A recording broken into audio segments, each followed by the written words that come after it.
Hey guys, welcome here.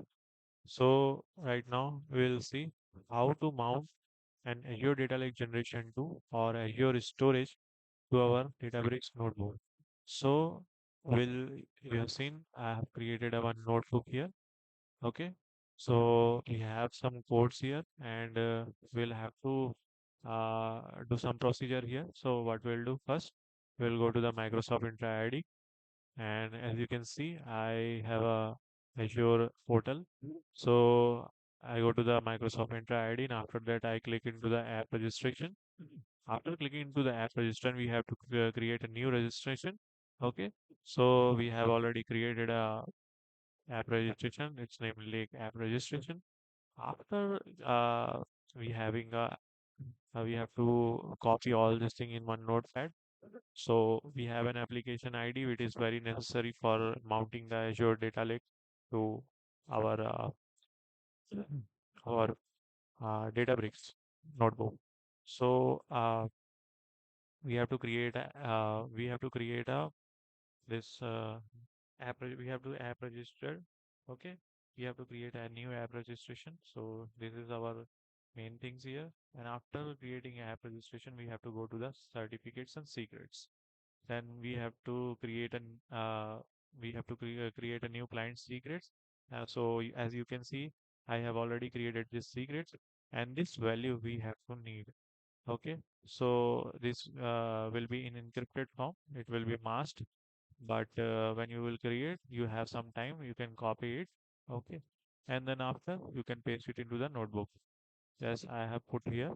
Okay, so we'll again we'll go to the storage account where we have to mount that. Okay, so we'll go to the storage account. I'll go to my resource, and after going to the resources, I go to the storage account. After coming back to the storage account in the Data Lake Generation 2, we're having a container.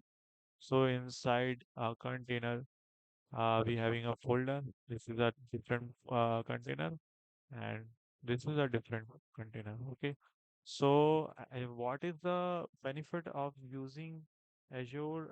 Sorry, what is the benefit of using a service principal? I mean, we are mounting the Azure Data Lake Generation 2 using a service principal. Okay, so the thing is, it having a more granularity.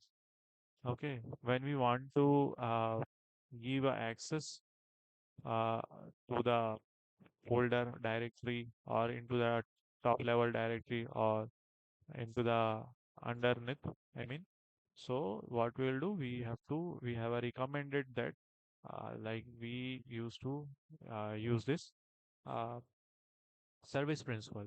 Okay, so I'll click into it and I will go to the folder. So if I want to give a access to this folder only, so I will go to the access control IAM policy. Okay, so after that, we have already created a role assignment here. Okay, so I will show you how many role assignments are here. So I have already created this role assignment. I will show you what kind of access I mean I have given here to the notebook. So wait a second.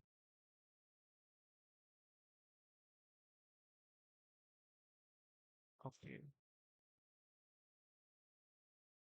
Okay, so we have to give it a storage block contributor when we are creating there. Okay, let I will show you how to give a access. So I just add a role assignment here and I have to give a block contributor. Okay, so because block contributor because somebody wants to contribute here. Okay, so we'll select it, and then after we have to use user and then select members. Then into the members we have to put a app. So I put a app here. So this is okay. So this app I will select.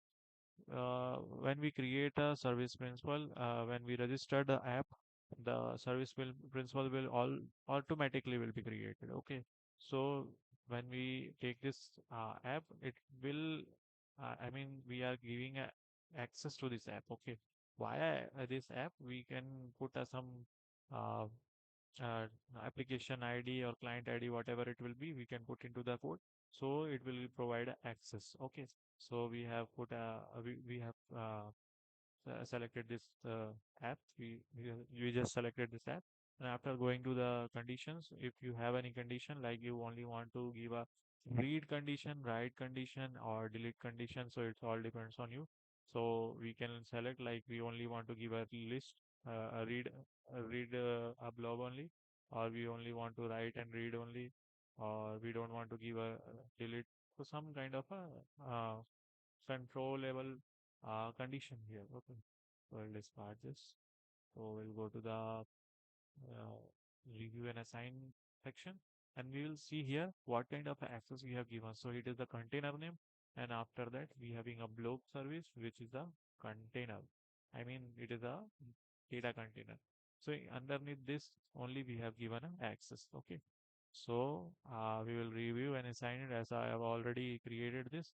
So we'll go to the directly to the code. Okay. So I will show you one thing. You will get this code into the Azure Databricks documentation page also. So here we have put a name of storage account. Okay, which name is storage account ADLS Gen2. It's my account. And then after I have put a application ID, which is here. You can see here. This is the application ID. And then after I have put this secrets, which is a value we have created before into the uh, Microsoft Entra ID, which is the Azure Active Directory.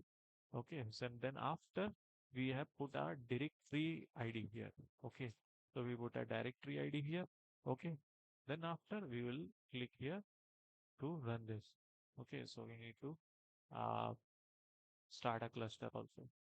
So here we will put a standard cluster. Will be 4 cluster. It is very cheap in the cost. We are using a very least amount of cost of a cluster here. Okay, so after that we'll mount this, and it will be mounted up. You can see, you can wait and watch. I'll just pause this video. So now our cluster will be live. Okay, so we'll run this cell, and we'll see like it will be mounted to notebook.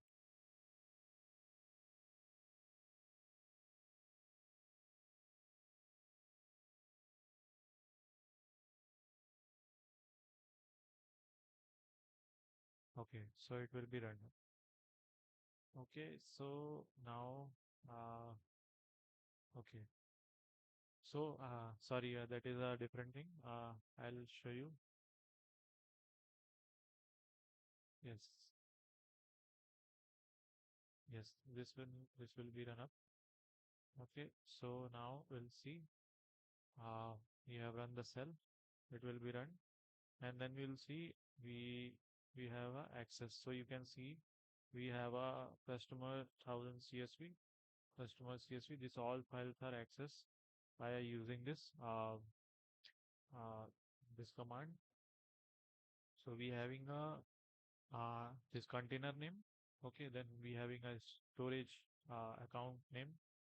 Okay, then we having this CSV folder. Okay, and inside there all these things are this all files are showed here. Okay, so we have used utils. It is a utility function, and then we are here we having a wait, yeah, we having a this all files, and we'll access this file using some commands. So I will show you one file how to I will load that file. I will show you so we can read the file. Okay.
Sorry, I'm having some issues here.